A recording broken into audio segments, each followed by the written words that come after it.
ನಮಸ್ಕಾರ.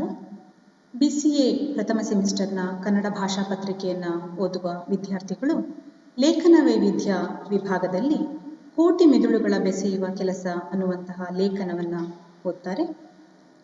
ಈ ಅವಧಿಯಲ್ಲಿ ಪ್ರಸ್ತುತ ಪಠ್ಯದ ಬಗ್ಗೆ ಒಂದಷ್ಟು ವಿಚಾರಗಳನ್ನು ನಾವು ತಿಳಿದುಕೊಳ್ಳೋಣ.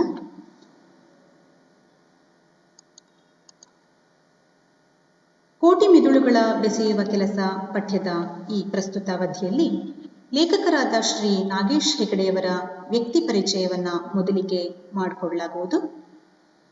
ನಂತರದಲ್ಲಿ ವಿಜ್ಞಾನ ಸಾಹಿತ್ಯದ ಬರವಣಿಗೆಯ ಅಗತ್ಯ ಮತ್ತು ಸವಾಲುಗಳನ್ನು ಚರ್ಚಿಸಲಾಗುವುದು.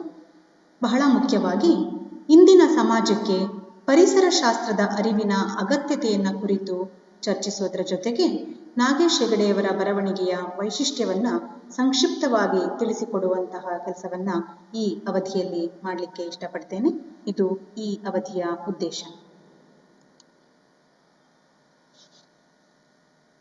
ನಾಗೇಶ್ ಹೆಗಡೆಯವರು ಉತ್ತರ ಕನ್ನಡ ಜಿಲ್ಲೆಯ ಬಕ್ಕೇಮನೆ ಎಂಬ ಹಳ್ಳಿಯವರು. ಭೂವಿಜ್ಞಾನದಲ್ಲಿ MSc ಪದವಿ ಮತ್ತು ದೆಹಲಿಯ ಜವಾಹರ್ಲಾಲ್ ನೆಹರು ವಿಶ್ವವಿದ್ಯಾಲಯದಲ್ಲಿ ಪರಿಸರ ವಿಜ್ಞಾನದಲ್ಲಿ MPhil ಪದವಿ ಪಡೆದಿದ್ದಾರೆ. ಪರಿಸರ ವಿಜ್ಞಾನದ ಉಪನ್ಯಾಸಕರಾಗಿ, ಪತ್ರಕರ್ತರಾಗಿ, ಅಂಕಣ ಬರಹಗಾರರಾಗಿ ಪ್ರಸಿದ್ಧರಾಗಿದ್ದಾರೆ. ಇರುವುದೊಂದೇ ಭೂಮಿ, ನಮ್ಮೊಳಗಿನ ಬ್ರಹ್ಮಾಂಡ, ಮುಷ್ಟಿಯಲ್ಲಿ ಮಿಲೇನಿಯಂ, ಗಗನಸಹಿಕಿಯರ ಸೆರಗು ಹಿಡಿದು, ಅಭಿವೃದ್ಧಿಯ ಅಂಧಯುಗ, ಶತ್ರುವಿಲ್ಲದ ಸಮರ ಮೊದಲಾದ 23ಕ್ಕೂ ಹೆಚ್ಚು ಕೃತಿಗಳನ್ನು ನಾಗೇಶ್ ಹೆಗಡೆಯವರು ಬರೆದಿದ್ದಾರೆ. ಇವರ ಬರಹಗಳು ಪರಿಸರ ಸಂರಕ್ಷಣೆಯ ಅನೇಕ ಚಳುವಳಿಗೆ ನಾಂದಿಯನ್ನು ಕೂಡ ಹಾಡಿವೆ. ಹೀಗೆ ಪತ್ರಿಕೋದ್ಯಮ, ಸಾಹಿತ್ಯ ವಲಯಗಳಲ್ಲಿ ಇವರು ಸಲ್ಲಿಸಿರುವಂತಹ ಸೇವೆಗಾಗಿ ರಾಜ್ಯೋತ್ಸವ ಪ್ರಶಸ್ತಿ, ಕರ್ನಾಟಕ ಸಾಹಿತ್ಯ ಅಕಾಡೆಮಿ ಪ್ರಶಸ್ತಿ, ಪ್ರೆಸ್ ಕ್ಲಬ್ ಪ್ರಶಸ್ತಿ ಮೊದಲಾದಂತಹ ಹಲವು ಪ್ರಶಸ್ತಿಗಳು ಇವರಿಗೆ ಸಂದಿವೆ. ಯಾವುದೇ ಭಾಷೆಯಲ್ಲಿ ವಿಜ್ಞಾನ ಸಾಹಿತ್ಯ ಪ್ರಕಾರಕ್ಕೆ ತನ್ನದೇ ಆದಂತಹ ಒಂದು ವಿಶೇಷವಾದ ಮಹತ್ವ ಇದೆ. ಯಾಕೆಂದ್ರೆ ಇಂದು ವಿಜ್ಞಾನ ಮತ್ತು ತಂತ್ರಜ್ಞಾನಗಳು ನಮ್ಮ ಬದುಕಿನ ಅವಿಭಾಜ್ಯ ಅಂಗಗಳಾಗಿವೆ. ವಿಜ್ಞಾನ ಮತ್ತು ತಂತ್ರಜ್ಞಾನಗಳ ಹೊಸ ಆವಿಷ್ಕಾರಗಳ ಪರಿಚಯವನ್ನ ಇವತ್ತು ನಾವು ಪಡೆಯಲೇಬೇಕಾದಂತಹದ್ದು ಅನಿವಾರ್ಯ ಕೂಡ ಆಗಿದೆ. ಹೀಗಾಗಿ ನಮಗೆ ವಿಜ್ಞಾನ ಸಾಹಿತ್ಯದ ಅಗತ್ಯ ಹಿಂದೆಂದಿಗಿಂತಲೂ ಹೆಚ್ಚಾಗಿದೆ. ವಿಜ್ಞಾನದ ಬರವಣಿಗೆ ಕೇವಲ ವಿಜ್ಞಾನಿಗಳಿಗೆ ಸೀಮಿತ ಎಂದೋ, ವಿಜ್ಞಾನದ ವಿದ್ಯಾರ್ಥಿಗಳನ್ನು ಬಿಟ್ಟು ಉಳಿದವರು ಇದರ ಬಗ್ಗೆ ತಲೆ ಕೆಡಿಸಿಕೊಳ್ಳಬೇಕಾಗಿಲ್ಲ ಅಂತಲೋ ಇವತ್ತು ಯಾರೂ ಹೇಳೋ ಹಾಗೆ ಇಲ್ಲ. ಬದಲಾಗ್ತಿರುವಂತಹ ಪರಿಸ್ಥಿತಿಗೆ ನಾವು ಅನಿವಾರ್ಯವಾಗಿ ಆದರೂ ಹೊಂದಿಕೊಳ್ಳಬೇಕಾಗಿದೆ. ವಿದ್ಯುತ್ ಬಲ್ಬ್ನಿಂದ ಹಿಡಿದು ಟಿವಿಯವರೆಗೆ, ವಿಮಾನದಿಂದ ಹಿಡಿದು ಲೇಸರ್ವರೆಗೆ, ಜೀವ ವೈವಿಧ್ಯದಿಂದ ಹಿಡಿದು ಅಂಟಾರ್ಟಿಕಾದವರೆಗೆ, ಹಿಮಗಡ್ಡೆಗಳವರೆಗೆ ನಾವು ತಿಳಿಯಲೇಬೇಕಾದಂತಹ ನೂರಾರು ವಿಜ್ಞಾನದ ಸಂಗತಿಗಳು ಇವೆ. ಇವನ್ನೆಲ್ಲ ತಮ್ಮ ಬರವಣಿಗೆಯ ಮೂಲಕ ನಮಗೆ ತಲುಪಿಸುವಂತಹ ಹೊಣೆ ಇಂದಿನ ವಿಜ್ಞಾನ ಲೇಖಕರದ್ದು. ಉಳಿದೆಲ್ಲ ಸಾಹಿತ್ಯ ಪ್ರಕಾರಗಳಲ್ಲಿ ಲೇಖಕನಿಗೆ ಒಂದು ಅವಕಾಶವಿರುತ್ತೆ, ಸೌಲಭ್ಯವಿರುತ್ತೆ. ಏನಂದ್ರೆ ತಾನು ಓದುಗರಿಗೆ ಪರಿಚಯಿಸಬೇಕಾದಂತಹ ಲೋಕದ ಬಗ್ಗೆ ಆತ ತಲೆ ಕೆಡಿಸ್ಕೊಳ್ಬೇಕಾಗಿಲ್ಲ. ಈಗಾಗಲೇ ಅದರ ಬಗ್ಗೆ ಓದುಗರಿಗೆ ಒಂದು ಮಟ್ಟದ ಅರಿವು ಇರುತ್ತೆ. ಆದರೆ ವಿಜ್ಞಾನ ಬರಹಗಾರ ಮಾತ್ರ ತನ್ನ ವಿಷಯ ವ್ಯಾಪ್ತಿಗೆ ಪರಿಚಿತರೇ ಅಲ್ಲದ ಜನಸಾಮಾನ್ಯರಿಗೆ ಜಟಿಲವೂ ಅಪರಿಚಿತವೂ ಗಂಭೀರವೂ ಆದಂತಹ ವಿಜ್ಞಾನ ವಿಷಯವನ್ನ ಆದಷ್ಟು ಸರಳ ಮತ್ತು ಆಕರ್ಷಕ ಶೈಲಿಯ ನಿರೂಪಣೆಯ ಮೂಲಕ ತಲುಪಿಸಬೇಕಾಗತ್ತೆ. ವಿಜ್ಞಾನದ ಪಾರಿಭಾಷಿಕ ಪದಗಳನ್ನು ಇಂಗ್ಲಿಷ್ನಿಂದ ಕನ್ನಡಕ್ಕೆ ತರ್ಜುಮೆ ಮಾಡುವಾಗ ಸಾಮಾನ್ಯವಾಗಿ ಬರಹಗಾರ ಕನ್ನಡದೇ ಆದಂತಹ ಪದಗಳನ್ನು ಹುಡುಕ್ತಾ ಕೂರದೆ ಸುಲಭವಾಗಿ ಸಿಗುವ ಸಂಸ್ಕೃತವನ್ನ ಆಶ್ರಯಿಸುವಂತಹ ಸಾಧ್ಯತೆಗಳು ಇರುತ್ತವೆ. ಆಗ ಓದುಗನಿಗೆ ವಿಜ್ಞಾನದ ವಿಷಯದ ಜಟಿಲತೆಯ ಜೊತೆಗೆ ಸಂಸ್ಕೃತದ ಪರಿಭಾಷೆಯನ್ನೂ ಕೂಡ ಅರ್ಥೈಸಿಕೊಳ್ಳಬೇಕಾದಂತಹ ಕಷ್ಟ ಎದುರಾಗುತ್ತೆ. ಈ ಎರಡು ಸೇರಿ ವಿಜ್ಞಾನ ಮತ್ತು ತಂತ್ರಜ್ಞಾನದ ಬರಹ ಆತನಿಗೆ ಇನ್ನಷ್ಟು ಜಟಿಲವಾಗುವ ಹಾಗೆ ಮಾಡುತ್ತೆ. ವಿಜ್ಞಾನದ ಪದಕೋಶಗಳು ಹೆಚ್ಚಾಗಿ ಸಂಸ್ಕೃತವನ್ನೇ ಅವಲಂಬಿಸಿ ಸೃಷ್ಟಿಯಾಗಿರುವಂತಹದ್ದು ನಮಗೆಲ್ಲ ತಿಳಿದಿರುವಂತಹ ವಿಚಾರ. ಹೀಗಾದಾಗ ಹೆಚ್ಚು ಅದು ಜನಸಾಮಾನ್ಯರನ್ನ ತಲುಪುವುದಿಲ್ಲ ಅನ್ನುವಂತಹದ್ದು ಸರ್ವಸಿದ್ಧ. ಇದಕ್ಕಾಗಿ ಹಿಂದೆನೆ ಇದನ್ನು ಸರಳೀಕರಣಗೊಳಿಸುವಂತಹ ಪ್ರಯತ್ನಗಳು ನಡೆದಿದೆ. ಕನ್ನಡದಲ್ಲಿ ಈ ಮೊದಲೇ ಶಿವರಾಮ ಕಾರಂತರು ಮತ್ತು ಪೂರ್ಣಚಂದ್ರ ತೇಜಸ್ವಿ ಅವರು ಹಾಗೂ BGL ಸ್ವಾಮಿಯವರಂತಹ ಬರಹಗಾರರು ವಿಜ್ಞಾನ ಬರಹಗಳನ್ನು ಬರೆಯೋದ್ರ ಮೂಲಕ ನಮ್ಮ ಗಮನವನ್ನ ಸೆಳೆದಿದ್ದಂಥವರು. 1960ರ ದಶಕದಲ್ಲೇ ವಿಜ್ಞಾನ ಪ್ರಪಂಚದಂತಹ ಬೃಹತ್ ಗ್ರಂಥವನ್ನ ಕನ್ನಡಕ್ಕೆ ಕೊಟ್ಟಂಥವರು. ಆ ಮೂಲಕ ಕನ್ನಡಕ್ಕೆ ವಿಜ್ಞಾನ ಲೋಕವನ್ನ ಪರಿಚಯಿಸಿದಂತಹ ಕಾರಂತರು ಸರಳ ಶೈಲಿಯಲ್ಲಿ ಓದುಗರಿಗೆ ವಿಷಯವನ್ನ ತಲುಪಿಸುವಂತಹ ರೀತಿ ಆಕರ್ಷಕವಾದದ್ದು. ವಿಜ್ಞಾನ ಬರಹಗಾರ ಓದುಗನಿಗೆ ತಾನು ಸರಳ ಪರಿಭಾಷೆಯಲ್ಲಿ ತಿಳಿಸಿದಷ್ಟು ವಿಷಯವನ್ನ ಓದುಗ ಸಮರ್ಥವಾಗಿ ಅರ್ಥೈಸಿಕೊಳ್ಳೋದಕ್ಕೆ ಮತ್ತು ತಲುಪೋದಕ್ಕೆ ಸಾಧ್ಯ ಅನ್ನುವಂತಹದ್ದನ್ನ ತಿಳಿದಿರಬೇಕು. ವಿಜ್ಞಾನ ಬರಹದ ಮತ್ತೊಂದು ಶಾಖೆ ಪರಿಸರ ಶಾಸ್ತ್ರದ ಬರಹಕ್ಕೆ ಸಂಬಂಧಪಟ್ಟಂತಹದ್ದು.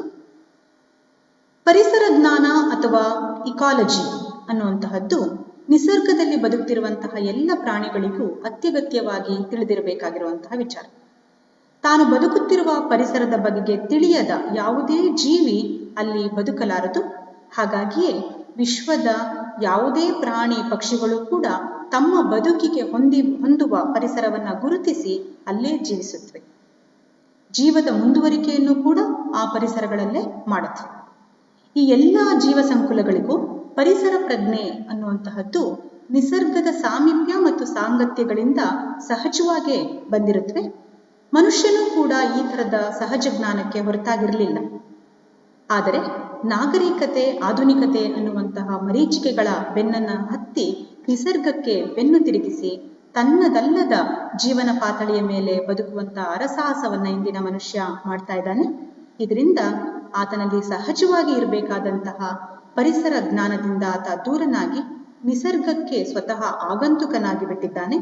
ಇದರ ಫಲವನ್ನ ನಾವೆಲ್ಲರೂ ನೋಡ್ತಿರುವ ಹಾಗೆ ಅನೇಕ ಬಗೆಯ ಪ್ರಾಕೃತಿಕ ವಿಕೋಪಗಳ ರೂಪದಲ್ಲಿ ಆಗಿಂದಾಗೆ ಅನುಭವಿಸ್ತಾನೆ ಇದ್ದಾನೆ. ಇಂದಿನ ಯುವ ಪೀಳಿಗೆಯಂತೂ ತಮಗೂ ಈ ಇಕಾಲಜಿಗೂ ಸಂಬಂಧವೇ ಇಲ್ಲ ಅನ್ನೋ ರೀತಿಯಲ್ಲಿ ಬದುಕ್ತಾ ಇದ್ದಾರೆ. 4 ಗೋಡೆಗಳ ಕಟ್ಟಡದಲ್ಲಿ ಕಂಪ್ಯೂಟರ್ ಅನ್ನುವಂತಹ ಒಂದು ಮಾನವ ನಿರ್ಮಿತ ಯಂತ್ರಕ್ಕೆ ತನ್ನನ್ನು ತಾನು ಮಾರಿಕೊಂಡಿದ್ದಾನೇನೋ ಅನ್ನುವ ಹಾಗೆ ಆತ ಜೀವಿಸ್ತಾ ಇದ್ದಾನೆ. ನಾಗರಿಕರ ದೃಷ್ಟಿಯಲ್ಲಿ ಹಿಂದುಳಿದಿರುವಂತಹ ನಮ್ಮ ಆದಿವಾಸಿ ಜನರಿಗೆ ಗೊತ್ತಿರುವ ಇಕಾಲಜಿ ನಮ್ಮ ವಿದ್ಯಾವಂತ ಜನರಿಗೆ ತಿಳಿದಿಲ್ಲ ಅನ್ನುವಂತಹದ್ದು ವಿಪರ್ಯಾಸ. ಇದನ್ನ ತಿಳಿದಿರುವಂತಹ ಪಂಡಿತರು ಕೂಡ ಅತ್ಯಂತ ಸರಳವಾದ ಪರಿಸರ ಜ್ಞಾನವನ್ನ ಕ್ಲಿಷ್ಟಕರವಾದಂತಹ ವಿಷಯವನ್ನಾಗಿ ಮಾಡಿ ಜನಸಾಮಾನ್ಯರಿಗೆ ನಿಲುಕದೇ ಇರುವ ಹಾಗೆ ಮಾಡಿದ್ದಾರೆ.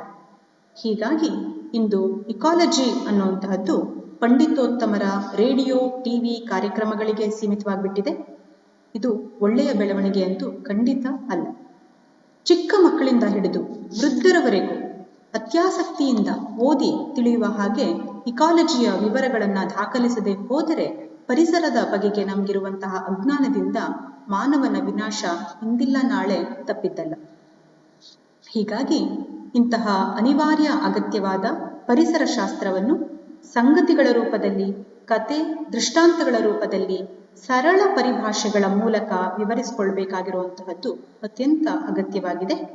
ಇಂಥ ಪ್ರಯೋಗವನ್ನು ಈಗಾಗಲೇ ನಾನು ಹೇಳಿದ ಹಾಗೆ ಬಹಳಷ್ಟು ಹಿಂದೆಯೇ ಡಾಕ್ಟರ್ ಶಿವರಾಮ ಕಾರಂತರು ಮಾಡಿದ್ದರು. ನಂತರ ಪೂರ್ಣಚಂದ್ರ ತೇಜಸ್ವಿ ಅವರು ತಮ್ಮ ವಿಸ್ಮಯ ಸರಣಿಯ ಕೃತಿಗಳು, ಕಾಡಿನ ಕಥೆಗಳು ಮುಂತಾದಂತಹ ಕೃತಿಗಳ ಮೂಲಕ ಅದರ ಮತ್ತಷ್ಟು ಹೊಸ ಸಾಧ್ಯತೆಗಳನ್ನ ತೆರೆದಿಟ್ರು.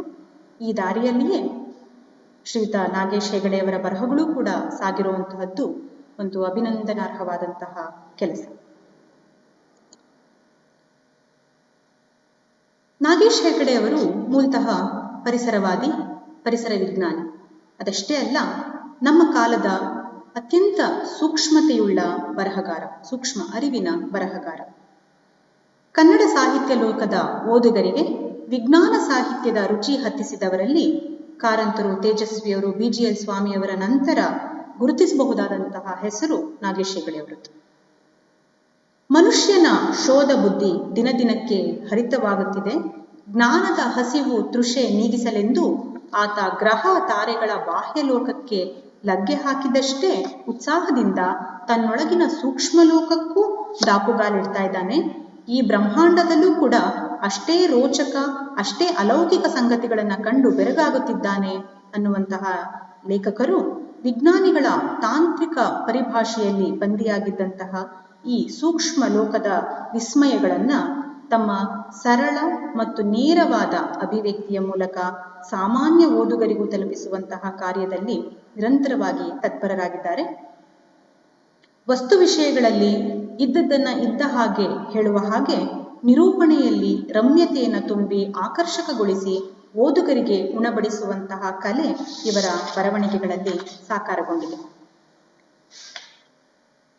ಆಧುನಿಕ ತಂತ್ರಜ್ಞಾನವು ಇವತ್ತು ನಮಗೆ ದಯಪಾಲಿಸಿರುವಂತಹ ಅಂತರ್ಜಾಲ ಅನ್ನುವ ಮಾಯಾ ಕನ್ನಡಿಯ ನೆರವಿನಿಂದ ಪರಿಸರ ರಕ್ಷಣೆಗಾಗಿ ಏನೆಲ್ಲ ಕಾರ್ಯಗಳನ್ನು ಹಮ್ಮಿಕೊಳ್ಳಬಹುದು ಅನ್ನುವಂತಹ ವಿಚಾರವನ್ನ ನಾಗೇಶ್ ಹೆಗಡೆಯವರು ಪ್ರಸ್ತುತ ಈ ಕೋಟಿ ಮಿದುಳುಗಳ ಬೆಸೆಯುವ ಕೆಲಸ ಲೇಖನದಲ್ಲಿ ವಿವರಿಸಿದ್ದಾರೆ. ಮುಂದಿನ ಅವಧಿಯಲ್ಲಿ ಈ ವಿವರಗಳನ್ನು ಯಾವ ಯಾವ ಅಂತರ್ಜಾಲ ತಾಣಗಳು ಹೇಗೆ ನಮಗೆ ಒದಗಿ ಬರುತ್ತೆ ಅನ್ನುವಂತಹದ್ದನ್ನ ಗಮನಿಸೋಣ.